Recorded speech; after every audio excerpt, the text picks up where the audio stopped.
Welcome back to my channel, Famous and Fabulous. The TV studio lights were warm, soft and quiet. The kind that didn't make noise or flicker. They just lit up everything without trying too hard. Behind the cameras, there were people, producers, sound workers, a quiet crowd, but no one made a sound. Not now. Johnny Depp sat in the middle chair, sitting relaxed but not careless.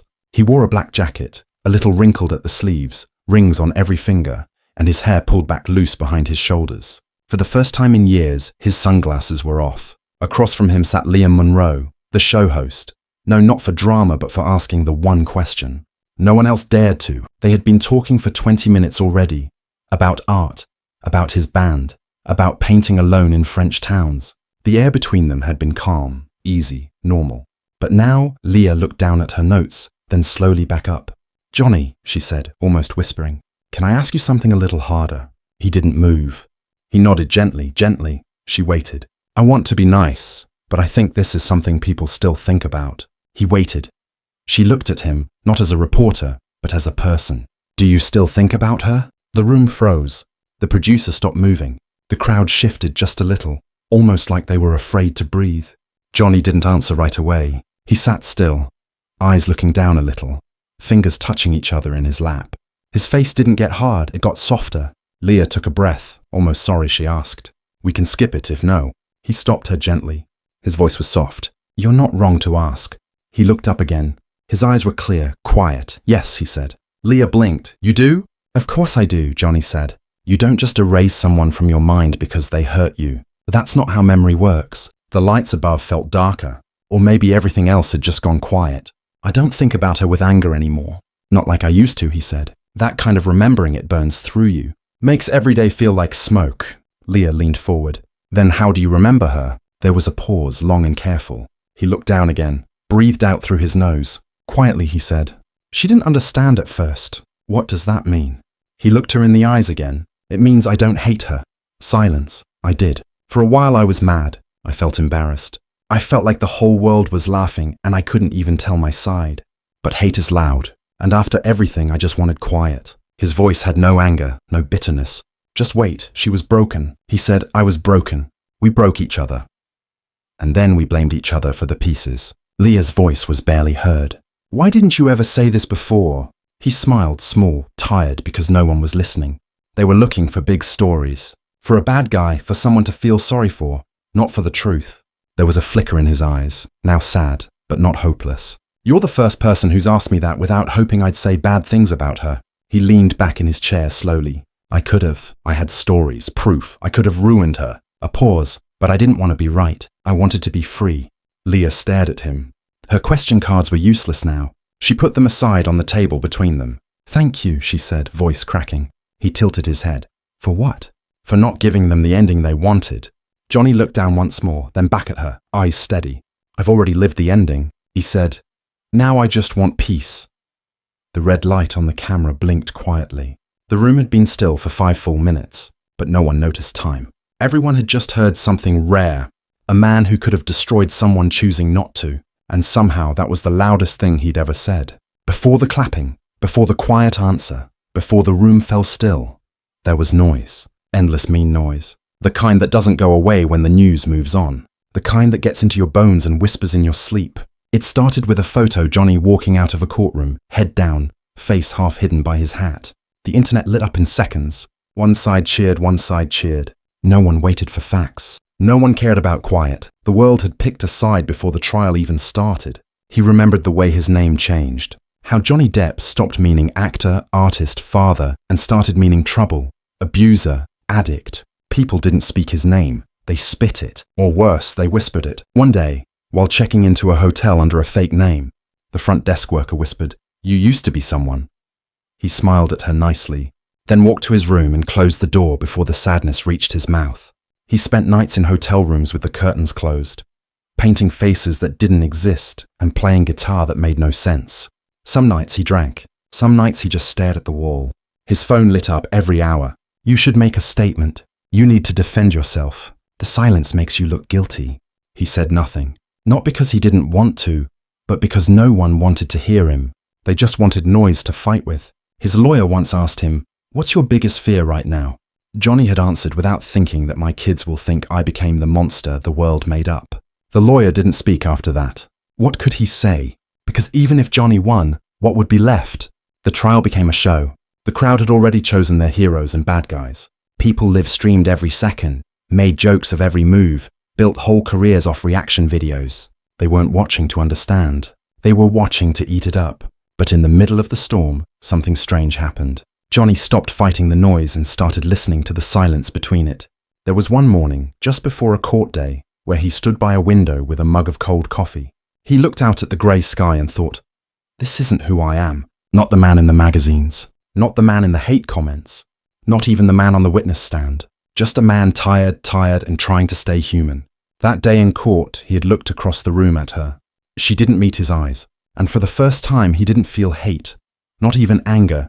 Just a hollow sort of sadness. Not the kind you feel when someone dies. The kind you feel when something you believed in dies, and you're still alive to bury it. The world kept turning. The jury gave their answer. People cheered, cried, argued, posted.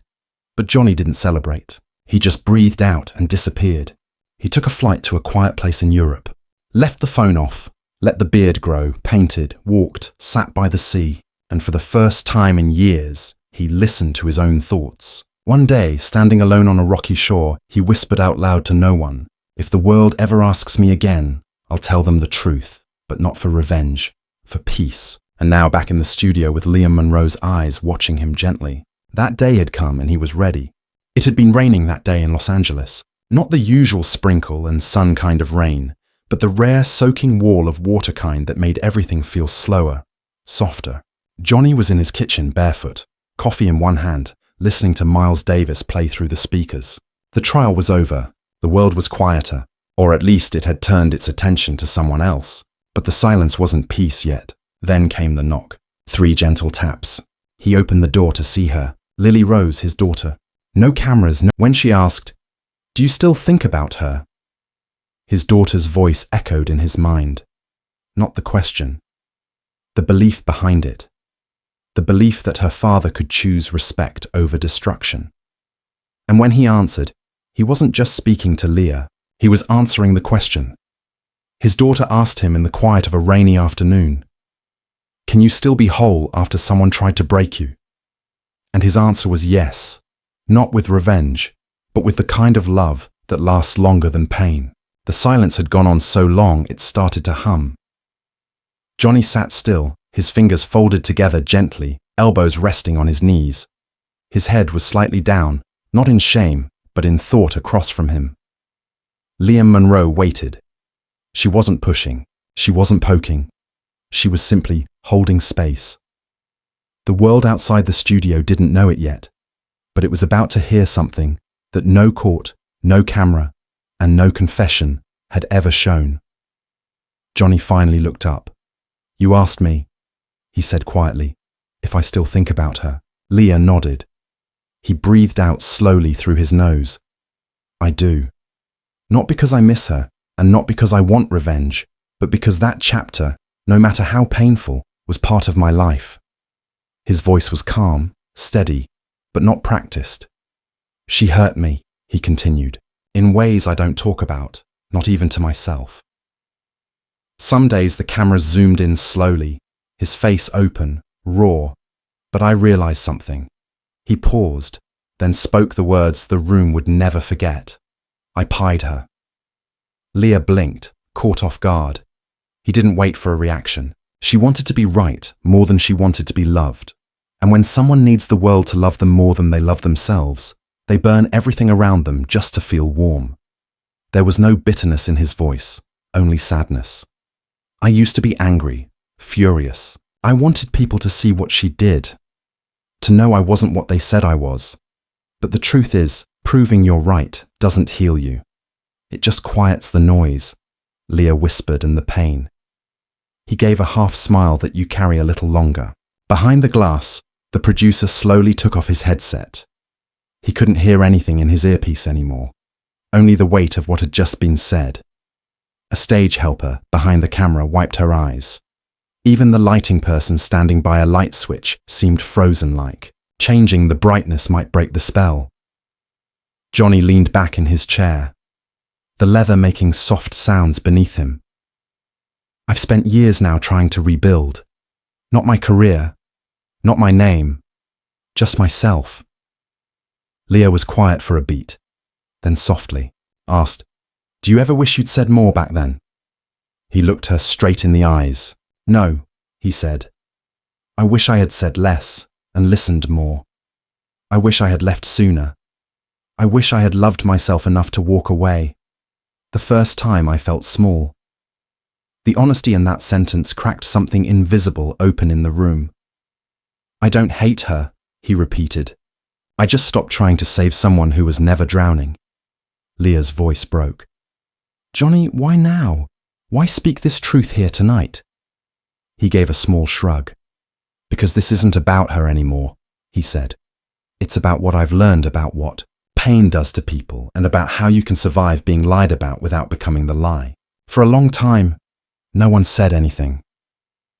Then Leah whispered, "That was the most unexpected answer you could given." Johnny smiled gently. "Sometimes kindness is." He stood up slowly, offering her his hand to shake. She took it, and the world, though it didn't know it yet, had just watched something rare, not a man's revenge, but his freedom.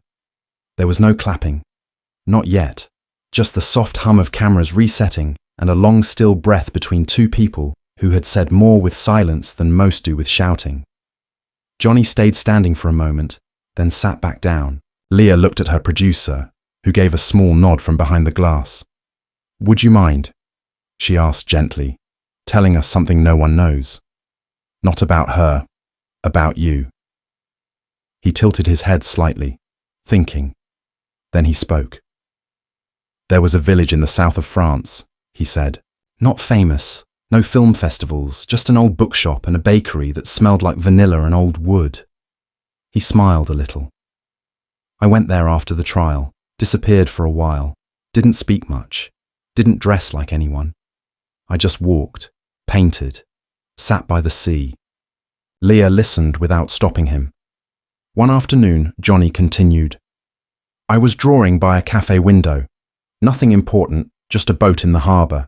This woman, maybe in her 60s, came and sat at the next table. He looked down at his hands.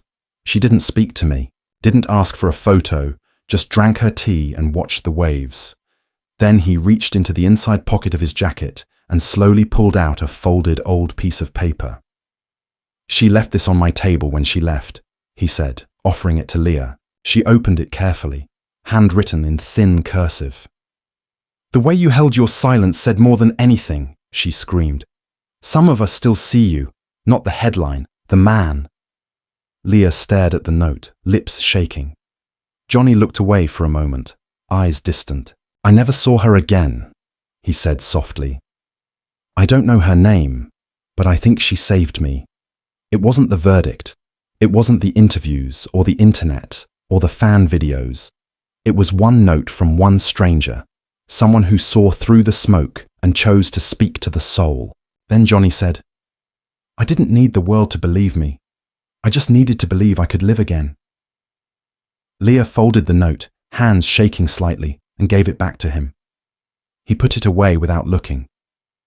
"You know," he said after a pause, "I don't tell that story because it's dramatic.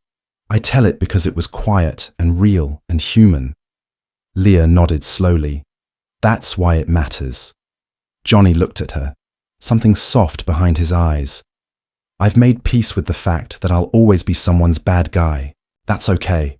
What matters is being my daughter's hero and my own." The lights above them got darker just a little. A sign from the booth. The interview was almost done. But in truth, it had already ended. At the moment he chose peace over pity. Leah smiled. Not the kind of smile you use for TV. A real one. "Thank you," she said, "for trusting us with the story no one knew." Johnny stood again, this time to leave. As he turned, he said one last thing without looking back. Sometimes the kindest thing you can do is not tell your side of the story. Just live it better than they imagined you could. The moment Johnny Depp walked off that TV set, The crew didn't speak, not for several seconds. It wasn't just a good interview, it was something else. The camera operator took off his headset and said quietly, "That wasn't content, that was closure." Leah sat in her chair, her notes untouched, her heart racing. Her producer's voice finally crackled into her earpiece. "Don't cut a single second, upload it raw." An hour later, the interview went live under a simple title. Johnny Depp speaks not with rage, but with grace in 6 hours. It had 5 million views.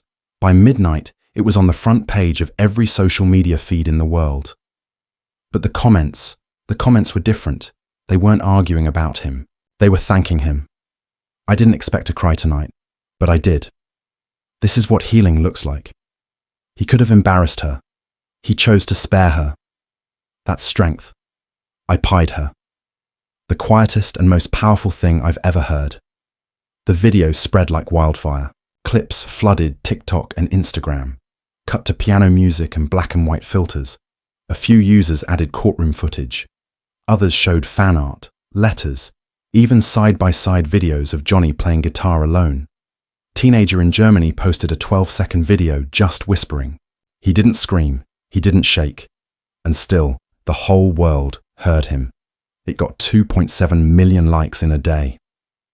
In London, a wall painting appeared overnight. Johnny's face painted across a brick wall with the words, "Kindness isn't weakness."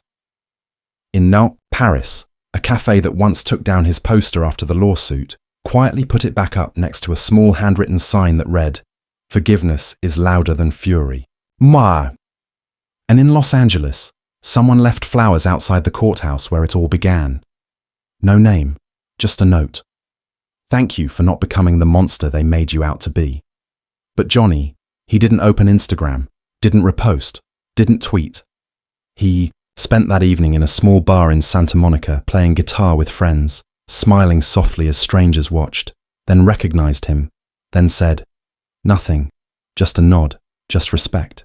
Someone in the crowd said, "We love you, Johnny." He paused between chords and looked up. "Love's easy," he said. "It's what you do with it that matters." And then he kept playing. He could have shouted. He could have named every bruise. He could have ruined her back. But instead, he set himself free, and in doing so, reminded the world that the most powerful thing a man can do is choose not to destroy what already broke him. If this story moved you, subscribe, because the world doesn't just need noise. It needs voices that choose dignity, and maybe it needs more men who whisper when they could roar.